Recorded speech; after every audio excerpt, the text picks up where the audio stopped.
여러분 반갑습니다. 오늘은 화목이라는 제목으로 말씀을 드리겠습니다. 잠언 17장 1절의 말씀에 마른 떡 한 조각만 있고도 화목하는 것이 제육이 집에 가득하고도 다투는 것보다 나으니라. 여러분, 이 시대의 가장 중요한 가치를 뭐라고 생각하시나요?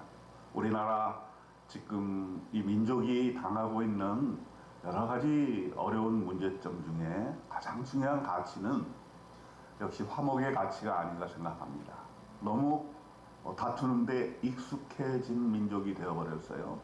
서로를 힐난하고 서로를 적으로 여기고 싸우고, 그것이 국가만의 문제가 아니고 가정과 교회에도 이미 깊숙이 들어와 있다는 것을 우리가 알 수가 있습니다. 그런데 성경에서는 화목의 가치가 제일 중요하다고 봅니다.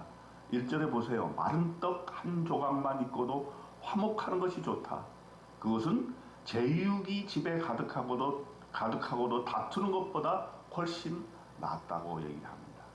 여기서 제육이 집에 가득하다는 것은 무엇을 얘기합니까? 제육이라고 하는 건 제사에 드리는 고기를 말하는 거죠. 그래서 가난한 사람들은 비둘기로 제사를 드리고, 돈이 좀 있고 부유한 사람들은 소, 양, 각종 짐승으로 제사를 드리는데, 그렇게 제육이 집에 풍부하다라고 하는 것은 그만큼 부자로 살고 있다는 것이죠. 그런데 그렇게 부자로 살면서 제육을 많이 하나님 앞에 드리고 제사를 드리고 하는 그런 행위보다는 마른 떡 한 조각만 있고도 화목하는 것이 오히려 매우 좋다라고 하는 것이죠. 가난한 사람들은 마른 떡 한 조각만으로 나눠 먹고 살고 있죠. 이전에 캄보디아에 갔더니 한국 라면을 그렇게들 좋아해요. 가정에서 라면을 줬더니 라면 한 개 가지고 네 식구가 네 조각을 나눠서 먹는 것을 보았습니다. 그러면서도 그 입에 그 라면의 맛에 취해서 행복하게 하는 것을 볼 수가 있었어요. 그러니까 성경에서는 하나님께 예배 드리는 것보다 더 중요한 가치가 있다. 예배 드리다가 누군가 다툰 일이 생각이 나면 그 형제와 자매들을 찾아가서 화해하고 다시 돌아와서 예배를 드리라고 말하고 있는 것입니다. 그러므로 여러분, 이 화목하기 위해서, 이 시대의 가장 중요한 가치인 화목을 위해서 우리가 해야 될 일은 무엇일까요? 2절부터 한번 봅시다. 슬기로운 종은 부끄러운 짓을 하는 주인의 아들을 다스리겠고 또 형제들 중에서 유업을 나누어 얻으리라. 3절에 보세요. 도가니는 은을, 풀무는 금을 연단하거니와 여호와는 마음을 연단하시느니라 그랬습니다. 화목을 이루기 위해서 가장 중요한 것은 마음을 연단하는 것입니다.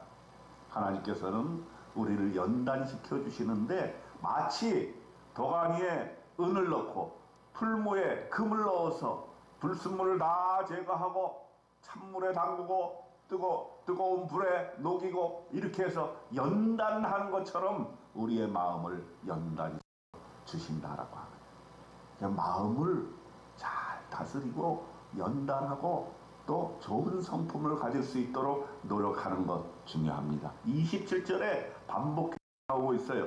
27절에 뭐라 그랬습니까? 말을 아끼는 자는 지식이 있고 성품이 냉철한 자는 명철하니라 그랬습니다.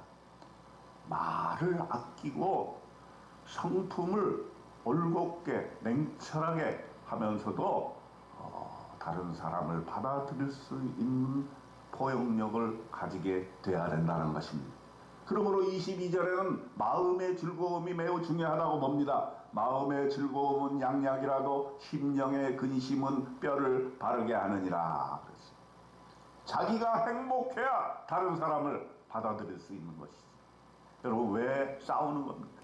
내 마음이 벌써 싸움하기를 좋아하는 상태가 되어 있다라고 하는 게, 성경에는 뭐라 그랬어요? 19절에 다툼을 좋아하는 자가 있다 그랬어요. 14절에 다투는 시작은 북에서 물이 새는 것 같은즉 싸움이 일어나기 전에 시비를 그칠 것입니다. 여러분 주변에 다툼을 좋아하는 사람들이 얼마나 많아요. 여러분 거뜩하면 소송하는 사람들은 많습니다. 우리나라 정치가 화목하지 아니하고 서로 대화하고 타협하지 않는 그런 정치가 되었을 때 이 나라의 미래는 정말 어두운 것입니다. 다투기를 좋아하지 말고 화목과 화평을 좋아하는 그런 마음의 상태, 그런 마음을 연단하시기를 축복드립니다. 또 뭐라고 했습니까? 화목하기 위해서 해야 될 일 9절에 나옵니다. 허물을 덮어주는 자는 사랑을 구하는 자요 그것을 거듭 말하는 자는 친한 것을 이간하는 자니라. 화목을 원치 않으면 허물을 자꾸 얘기하면 돼요. 여기 가서 이 사람 허물, 저기 가서 저 사람 허물, 그저 허물을 들춰내는 사람이 있어요. 왜 허물을 들춰낼까요? 그만큼 자기 마음이 허하기 때문입니다. 자기에게 부족한 점이 많기 때문에 그렇습니다. 자기의 마음이 성령으로, 말씀으로, 찬양으로 꽉 차 있는 사람은 다른 사람의 허물을 얘기할 틈이 없어요. 좋은 말, 선한 말 하기에도 바빠요. 격려해주는 말, 위로의 말 하기에도 바빠요. 그런데 다른 사람의 허물을 들춰내는 사람, 그런 사람이 되어서는 안 된다는 거예요. 그런 사람은 다투기를 좋아하고 다투기를 시작해서 뚝에서 물이 새는 것 같이 싸움이 일어나기 전에 시비를 그칠 것이니라 14절에서 얘기하고 있습니다. 여러분 이 시대에 가장 중요한 가치 화목, 여러분의 가정의 화목을 이루시길 바랍니다. 여러분의 교회에서 화목을 이루시기 바랍니다. 우리가 살고 있는 이 국가에서 화목을 이루시기를 바랍니다. 하나님께서 우리에게 그러한 능력 주셨어. 싸움이 있는 곳에 평화를 가져다 주고 다툼이 있는 곳에 그 다툼을 그치게 하며 내가 먼저 희생하고 내가 섬기고 사람의 허물을 덮어주고 사랑해주고 하여와 같은 넓은 마음을 가지고 다른 사람을 포용하는 그런 인간, 그런 멋진 사람 되시기를 주님의 이름으로 축원드립니다. 아멘.